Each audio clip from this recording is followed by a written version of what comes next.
Hi, good morning, everyone. Thank you for joining me today. My presentation examines the efficiency of Indonesia 3 kilogram LPG subsidy scheme, a critical policy for ensuring affordable cooking fuel for the millions while addressing environmental and fiscal challenges. Launched in 2007, this scheme is vital for the low-income household and micro-enterprises, but faces inefficiencies that threaten its sustainability. Today, I will analyze the issue through a microscopic microeconomic lenses, focusing on the targeting, allocative, and productive, and dynamic efficiency, and propose reforms to enhance quality and align with Indonesia climate and development goals. So let's begin to exploring this scheme, why this scheme matters. So the 3 kilogram LPG subsidy scheme is cornerstone of the Indonesia energy policy. Introduced in 2007 to transition households from kerosene to the cleaner LPG, it aims to make the cooking fuel affordable for the low-income families and the small business while reducing its health risks from the indoor air pollution. However, it cost has a skyrocket However, its cost has skyrocketed into 117 trillion in 2003, driven by rising consumption and 75% import reliance, showing costs rising from 80 trillion in 2019 into 117 trillion in 2023. The challenge, like mistargeting, where over 50% of the benefit goes to the non-poor household, and heavy fiscal burden necessitated a microeconomic review, and this presentation will assess these inefficiencies and propose solutions. Situation with the scheme within Indonesia financial constraints and the global climate commitments. So the goal of this presentation is to evaluate the 3 kilogram LPG subsidiary scheme using our four microeconomic lenses, targeting allocative, productive, and dynamic efficiency. We'll explore how well the subsidy reaches its intended benefit and its impact to the market dynamic distribution challenge and the barrier to the sustainable energy transitions. By contextualizing this issue within Indonesia fiscal and the equity challenges and the global climate goals, I'll propose reforms to make the scheme more equitable and sustainable. So let's start with the theoretical foundation. So the energy subsidiaries like Indonesia 3 kilogram LPG schemes aim to correct the market failure, such as the risk of the health risk from the kerosene uses, and addresses the energy poverty which affect 733 million globally. The Indonesia subsidiary is like the price is only like 6,000 kilo per kilogram for the LPG versus the gas transfer like the India. Microeconomically, subsidies shift incidence based on the demand elasticity. But the price of subsidies often to leakage and overconsumption, creating a deadweight loss, and the World Bank Indonesia emphasized targeting productive and dynamic efficiency as a key matter which we will use to assess the scheme. Now let's look at its design and its objective. So the LPG subsidiary scheme, which was managed by PT Pertamina, provides cylinder of 6,000 rupiah per kilogram, far below the market price of 19,000 kilogram per kilogram.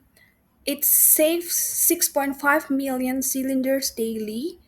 It serves 6.5 million cylinders daily through 600 stations, targeting low-income households and micro enterprises. The scheme successfully reduced kerosene use, and improving health and environment outcomes.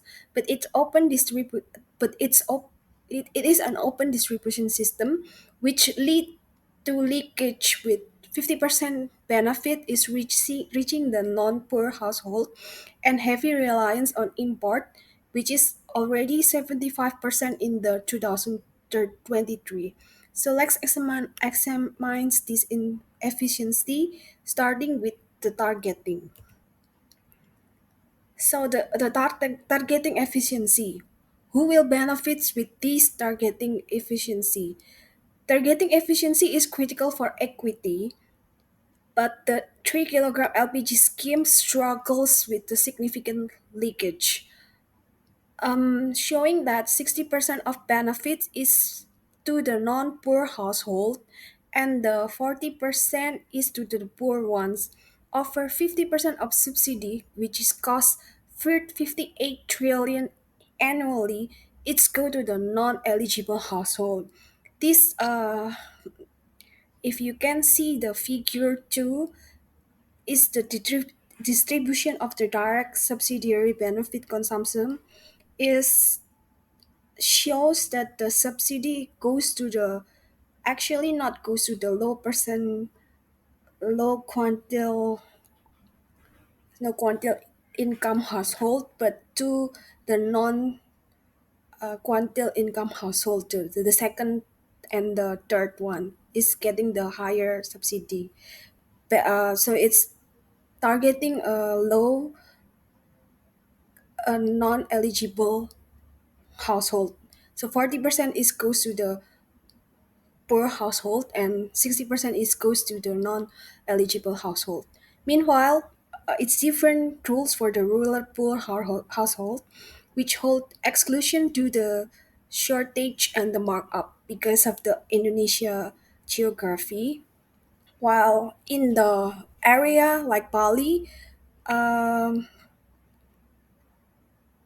the markup will be like above 30% above the regular prices, and the lack of real-time eligibility of the LPG 3 kilogram LPG check drivers this issue, so reducing the scheme of the social impact.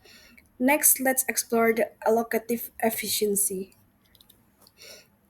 Targeting efficiency is critical for equity.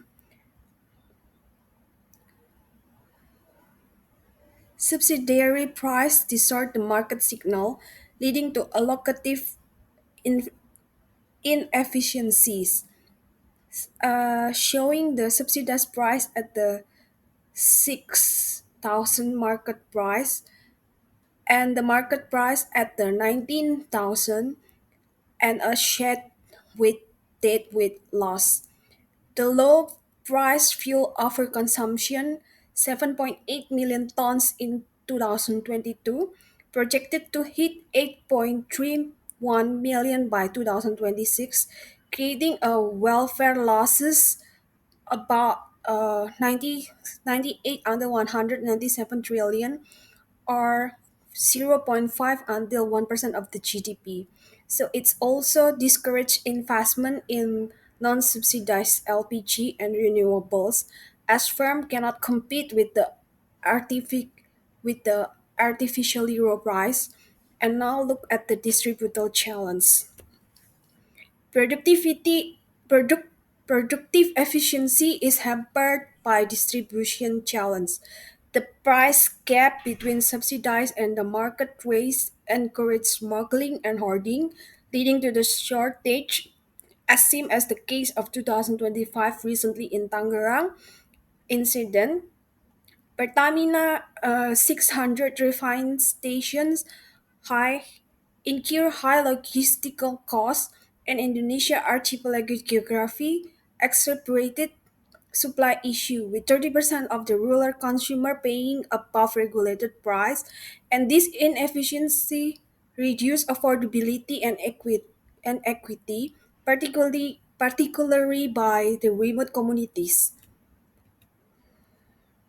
The subsidiary low price locks Indonesia into fossil fuel dependency, Undermining dynamic efficiency by making LPG cheap, it delayed adoption of the sustainable alternative like biogas or the solar cooking, and conflicting with the Indonesia commitment to reduce emission by 29 until 41% by 2030.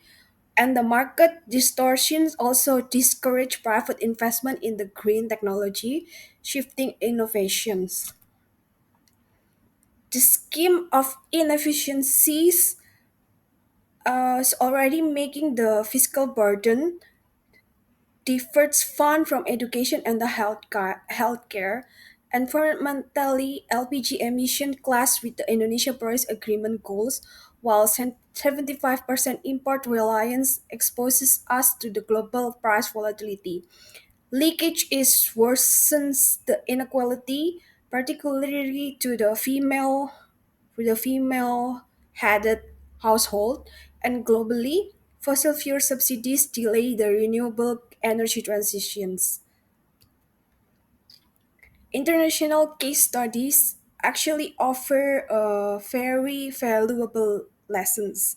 So the India Ujwala scheme is actually one of the successful cases where India is can perform well to transition into non-subsidized LPG. It's actually the same situation with us previously, but they using the cash uh, cash transfer, which can reduces leakage via at at the heart. So the Ghana program prioritizing women in the rural infrastructure, achieving 25% penetration, and also Canada can phase out the subsidiary, right, redirecting in the funds into the renewables. These strategies that these strategies, the targeted subsidies, infrastructure investment, and gradual reform can guide Indonesia approach to our archipelagic geography requires a tailored solutions. So let's quantify the scheme of inefficiencies. The fiscal costs have surged from the 80 trillion into 170 trillion in 2023. So the leakage deferred is between 50 to 60% of the benefit to the non-poor household, costing about 58 trillion annually, and the date weight loss ranges from 98 into 197 trillion, and the import reliance is cost us 3.5 billion. These figures underscore the need for reform, and so we can see what is the solution of this. So to improve targeting, we should shift into direct cash transfer using Indonesia Unified Poverty Database, providing about 52,000 monthly IDR 52,000 monthly as suggested by Eddie Brabawa in 2022, ensure affordability to poor household while reducing leakage gap. Digital payment like GoPay and social registers like PKH can streamline the implementation as seen in the India Ujwala scheme. Gradual price adjustment increasing by 10% annually can halve fiscal costs by 2028 while maintaining affordability through cash transfer. So, transparent campaign like those in India can reduce resistance for distribution, KTP-based registration, and the blockchain tracking, which can cut leakage by 15%. So the Jakarta can be pilot project of this, and then can be scaled up into more rural uh, province. Refining station will address shortage, and then let's focus on the sustainability and the MSMES. To align with the climate goals, why direct subsidy savings to renewable like biogas and the solar cooking will save us like 20 trillion and can benefiting rural household for the MSMES green financing and the tax rebate as seen in Java 5 trillion programs can support energy efficient technology boosting campaign resilience. And then we can see the implementation challenges. Reforms face challenges like political resistance, seen in the past subsidiary protests, village level consultation, and the gradual reforms can mitigate this. Upgrading the poverty database and leveraging Indonesia the 5G rollout will enhance administrative capacity. Mobile distribution unit and cooperative can improve the rural access, while campaigns will build public support for the clean energy. So let's wrap up. In conclusion, the 3 kilogram LPG subsidy scheme, while achieving affordability, suffers from significant inefficiency due to the 50 to 60% leakage at the 117 trillion fiscal burden and the 75% import reliance. So, the reform like the cash transfer, price adjustment, and digital distribution renewable investment MSME support can address this issue, ensuring equity, fiscal sustainability, and the alignment within Indonesia climate goal. And this